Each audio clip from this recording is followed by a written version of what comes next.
एक राजा ने अपने सैनिकों को सड़क के बीच में एक बड़ी चट्टान रखने के लिए कहा। चट्टान को बीच सड़क में रखवाकर राजा ने अपने सैनिकों से छुपकर उस चट्टान पर नजर रखने के लिए कहा कि देखना उस चट्टान को रास्ते से कौन हटाता है। लोग उस जगह पर आते रहे और जाते रहे, लेकिन किसी ने उस चट्टान को रास्ते से हटाने की कोशिश नहीं की।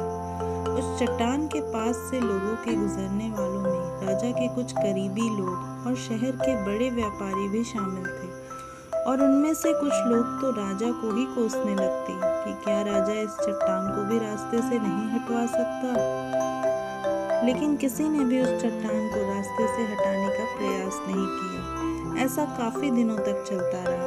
दोस्तों, अगर मेरे चैनल को आपने सब्सक्राइब नहीं किया है तो प्लीज सब्सक्राइब कीजिए। एक दिन एक किसान अपनी सब्जियों के साथ उधर से गुजर रहा था। उसने चट्टान को रास्ते में पड़े देखा और सोचा कि सबको उस चट्टान की वजह से कितनी तकलीफ हो रही है। उसने अपनी मजबूत लाठी से उस चट्टान को एक तरफ धकेलने की कोशिश शुरू कर दी। काफी कोशिश के बाद वह उसे सड़क से हटाने में कामयाब हो गया। चट्टान रास्ते से हटाने के बाद किसान अपनी सब्जियों को उठाकर जाने ही वाला था कि अचानक उसकी नज़र एक पोटली पर गई, जो ठीक उसी जगह पड़ी थी जहां से उसने वह चट्टान हटाए थे। उसने उस पोटली को खोलकर देखा तो उसमें सोने की कई सिक्के थे, और उन सिक्कों के साथ राजा का एक संदेश भी था, जिसमें लिखा था कि ये सोने के सिक्के उनके लिए हैं जो इस चट्टान को रास्ते से हटाएगा। दोस्तों, बिल्कुल ठीक इसी तरह हम सबके लाइफ में भी कई परेशानियां आती हैं।